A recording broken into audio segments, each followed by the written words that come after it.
le journal. Rétrospective, mesdames et messieurs, merci de la...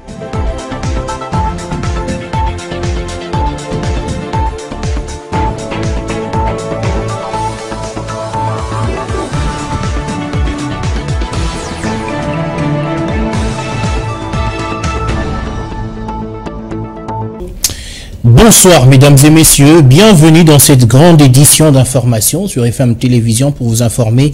On commence d'abord par cette brève échauffourée entre les étudiants et policiers ce mercredi 7 juin vers le quartier Bonmarché dans la commune de Baroumou, principalement du côté de l'Institut supérieur des techniques appliquées. Ces altercations sont dues à l'intervention qu'ont effectué les éléments de la police dans ce lieu pour venir calmer les étudiants en colère en manifestant contre la hausse des frais académiques. Nous y reviendrons.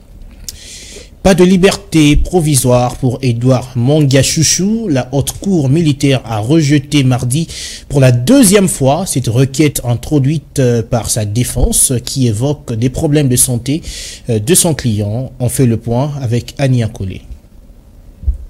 Cet arrêt avant dire droit vient retenir encore en prison le député national Edouard Mwanga-Chouchou qui n'a cessé de se plaindre de ses problèmes de santé. Pièce médicale à l'appui, ses avocats ont affirmé que leur client est très malade et que son état de santé demande à ce qu'il soit en dehors de la prison pour suivre des soins appropriés. Malgré tout, rien n'a pu convaincre cette juridiction. Le prévenu Edouard sera gardé en détention préventive jusqu'à l'arrêt définitif car Front a déclaré le président de la composition, le général des brigades Kalala Kapuku. La Cour a par ailleurs, au cours de cette même audience, auditionné à titre des renseignants le général Awashango, commissaire divisionnaire de la province du Nord Kivu, au moment de faits en cause sur l'identité des éléments de la police commis à la garde de la société minière SMB d'Edouard Mwanga-Chouchou située à Massissi, dans le Nord Kivu, mais aussi sur les armes mises à la disposition de ces détachements. Faute des temps, le juge promet d'interroger les autres renseignants à l'audience du vendredi prochain, toujours sur la même question de l'identité des éléments de la police commis à la garde de la société minière SMB et des armes mises à la disposition de ces détachements. Rappelons que le député national Edouard Mwanga-Chouchou est poursuivi pour détention illégale d'armes et munitions de guerre, participation à un mouvement insurrectionnel et espionnage. Le divorce est-il consommé entre Godempoyi et Jean-Tini Ngobila? Pas moyen de le confirmer pour l'instant, mais une chose est sûre, les violents ne s'accordent plus entre le président de l'Assemblée provinciale de Kinshasa et le gouverneur de cette ville pour Maître Loulou Dilou Mputu. Les députés provinciaux doivent prendre leurs responsabilités en main. Cet analyste politique est au micro d'Alain Ngoma. Bon, je suis très mal à l'aise de parler de divorce qui devrait être soit constaté, c'est matérialisé entre l'Assemblée provinciale et le gouvernorat. Non. Plutôt parlons, nous devons parler de divorce qui existe entre le président de l'Assemblée provinciale et les gouverneurs de la ville-province de Kinshasa.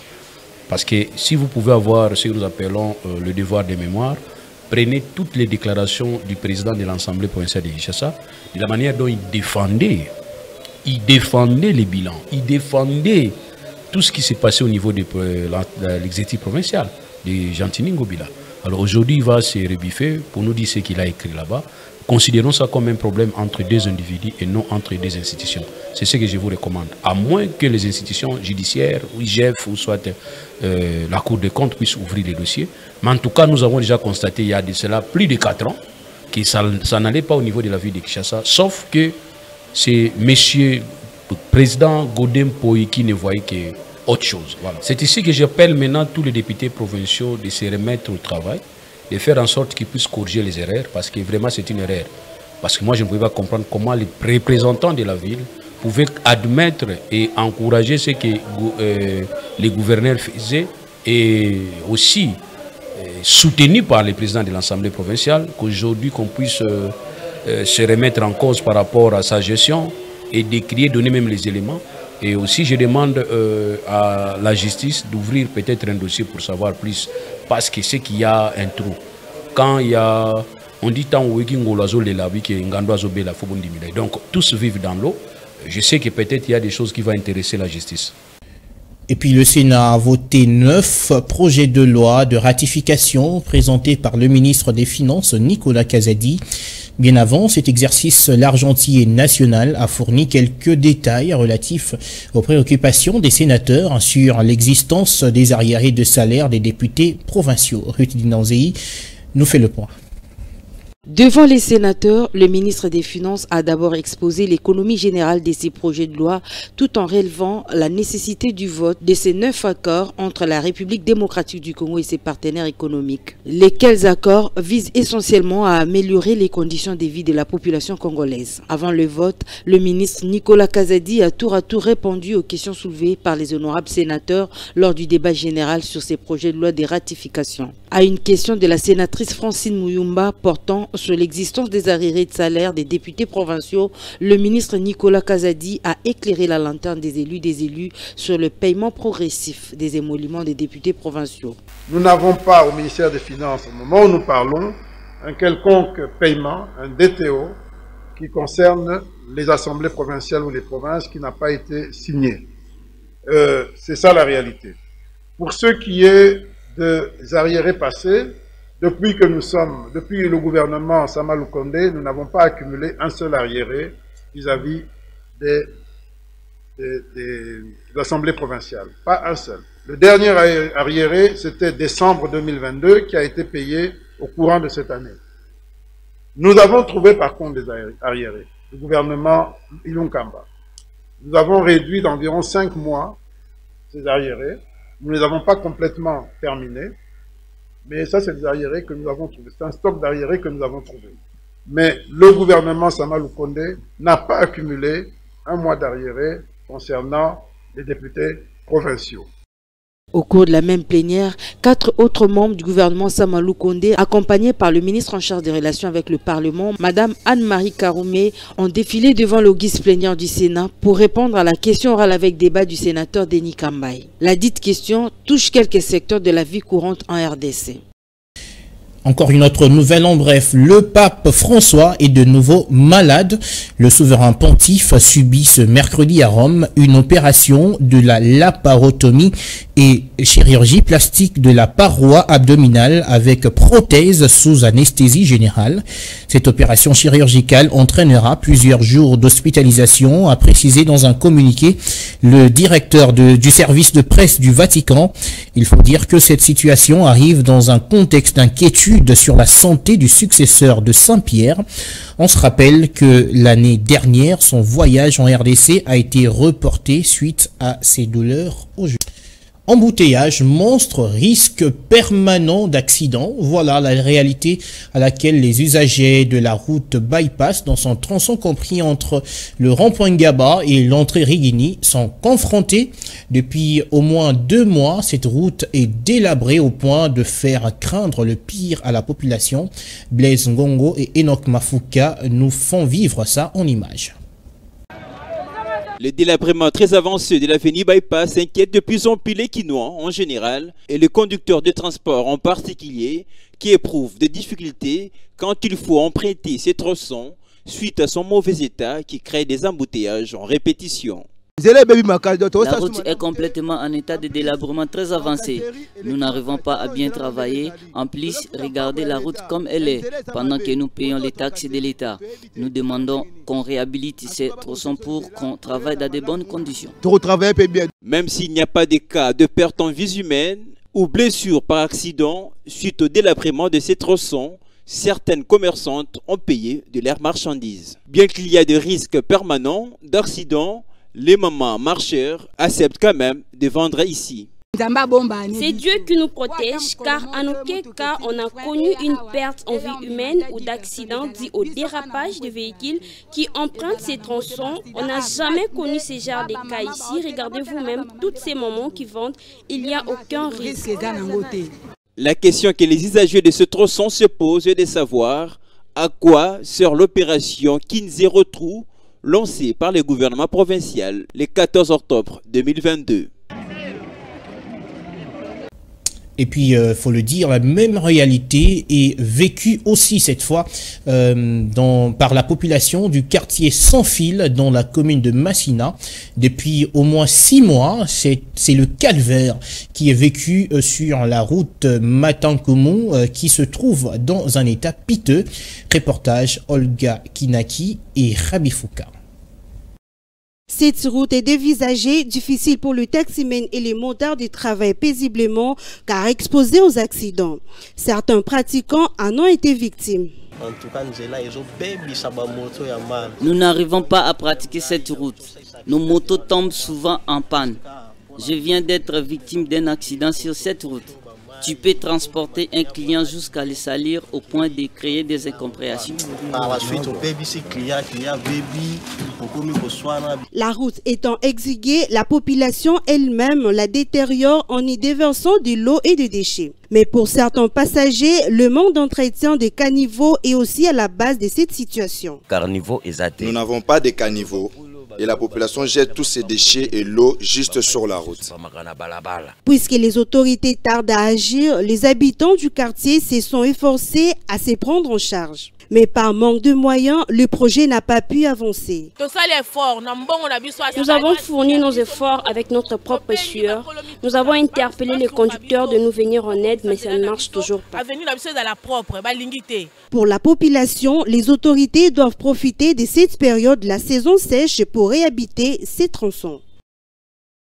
En société, on parle aussi du phénomène Kuluna qui règne en maître dans le quartier Livoulou.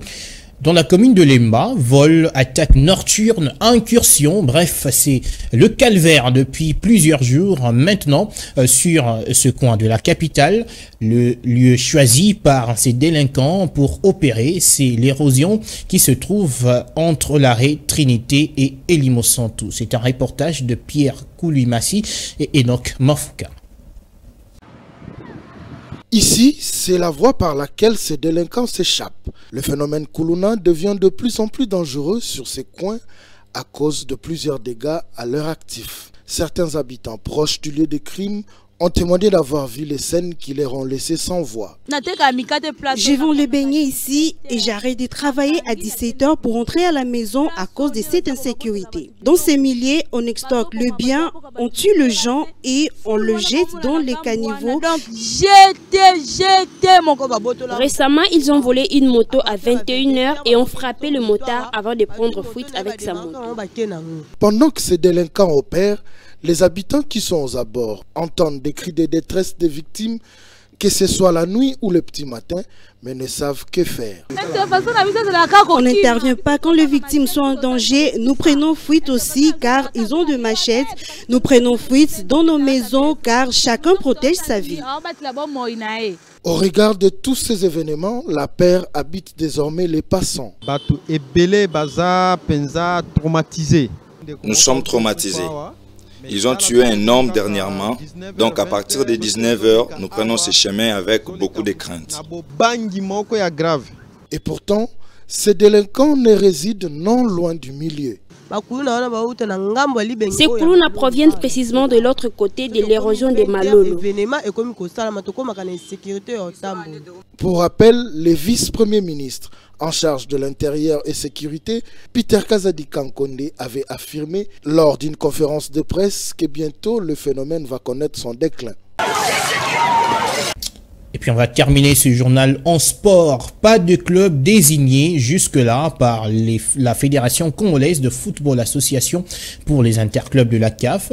Reçu en audience le mardi 6 juin par le ministre des Sports et Loisirs François Kaboulo Mwana Kaboulo. Le comité de normalisation dit attendre le règlement de la CAF pour désigner les représentants de la RDC. Lionel Ngolo pour les précisions. L'avenir du championnat national et son format pour la prochaine saison, des thématiques au centre des échanges entre le ministre des Sports et Loisirs et le comité de normalisation de la Fédération congolaise de football association. Sur ce point-là, nous ne sommes pas allés par 4 chemins, il faut quand même qu'il y ait des réformes. Et nous nous sommes entendus qu'une commission sera mise en place de sorte que l'on définisse le nouveau format du championnat, un format réaliste qui permette à ce que tout le monde joue et que la compétition arrive jusqu'à son terme pour éviter ce qu'on a vécu ces 2 dernières saisons. Qui va désigner les clubs représentants de la RDC aux interclubs de la CAF? Voici une autre question qui s'est invitée à la table, a précisé le secrétaire général de la FECOFA, Innocent Kibundulu, j'ai cité. Par rapport à la participation des équipes congolaises, nous-mêmes comme CONOR, nous attendons le règlement. Et ça veut dire que l'opinion publique sportive aussi devra patienter. Ce qui est vrai, le championnat ne s'est pas joué, il n'est pas validé. Donc nous allons nous conformer au règlement des compétitions de la CAF pour désigner, et ça sera fait en temps utile. Un rebondissement sur les classements rendus publics dernièrement par les CONOR a eu raison d'être pour préciser aux sportifs qu'il a concerné uniquement les clubs performant lors des 4 dernières saisons. Le CONOR était étonné de l'apprendre puisqu'elle n'a jamais décidé de la qualification d'un club ou d'un autre, ou de la non-qualification d'un autre club pour les compétitions interclubs d'Afrique. Donc, ce communiqué-là est relatif à 2 échéances importantes dans l'agenda du CONOR. C'est l'Assemblée générale de juillet 2023 et l'Assemblée générale de novembre 2023. Il fallait coûte que coûte qu'on détermine les 12 clubs qui vont venir prendre part à ces assemblées. Et c'est la chose qui est faite. Quant au reste, le moment venu, l'opinion sera fixée. À la fin de cette réunion, les 2 parties ont abordé la question du prochain match qui opposera la RDC au Gabon pour la CAN 2023. Voilà qui met fin à cette édition d'information. Madame, Messieurs, merci à tous de nous avoir suivis. D'ici là, portez-vous bien.